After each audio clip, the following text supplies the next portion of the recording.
प्रयागराज में चल रहे महाकुंभ में सभी अखाड़े अपना विस्तार कर रहे हैं और इसी क्रम में नागा साधुओं की दीक्षा भी दी जा रही है। सोमवार को 2500 से ज्यादा लोगों को नागा साधु बनाने का कार्यक्रम संपन्न हुआ। चलिए आपको बताते हैं कि नागा साधु आखिर बनते कैसे हैं और इनका काम क्या होता है और महाकुंभ के बाद ये चले कहां जाते हैं।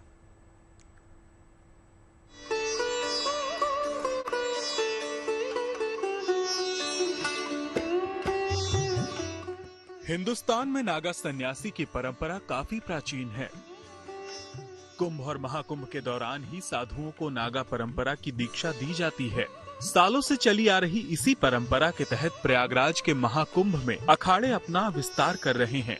सोमवार को पंचश्री दशनाम आह्वान अखाड़े ने 2500 से ज्यादा लोगों को दीक्षा दी और उनका पिंडदान कराया गया। इस आयोजन में महिला साध्वियों को भी दीक्षा दिलाकर उनका संस्कार कराया गया और जिसके बाद ही ये संत अवधूत बन गए। दीक्षा के बाद संतों को एक कठिन प्रक्रिया से गुजरना पड़ता है और फिर संगम में 108 डुबकी लगवाई जाती है, जिसके बाद ये संत अपने अपने क्षेत्र में सनातन और धर्म का प्रचार करेंगे। जितने भी साधु आज नए बन रहे हैं, इनका आज से एक नया जीवन शुरू हो चुका है।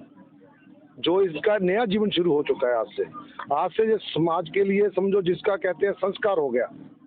अब वो इनकी इच्छा है जे अब अवधूत रहे जय नागा बने। आमतौर पर नागा बनने की उम्र 17 से 19 साल होती है। इसके 3 स्टेज होते हैं, महापुरुष, अवधूत और दिगंबर। लेकिन इससे पहले एक प्री स्टेज यानी परख अवधि होती है। जो भी नागा साधु बनने के लिए अखाड़े में आवेदन देता है उसे पहले लौटा दिया जाता है। फिर भी वो नहीं मानता तब अखाड़ा उसकी पूरी पड़ताल करता है।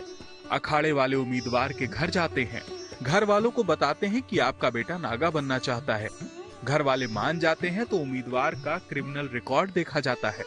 सब कुछ सही होने पर उसे नागा साधु बनाया जाता है। नागा साधुओं के 2 अंग माने गए हैं, शस्त्रधारी और शास्त्रधारी। शस्त्रधारियों को मल्ल विद्या सिखाई जाती है तो शास्त्रधारी शास्त्रों के अध्ययन करते हैं। शस्त्रधारियों का संगठित रूप ही अखाड़े में दिखाई देता है।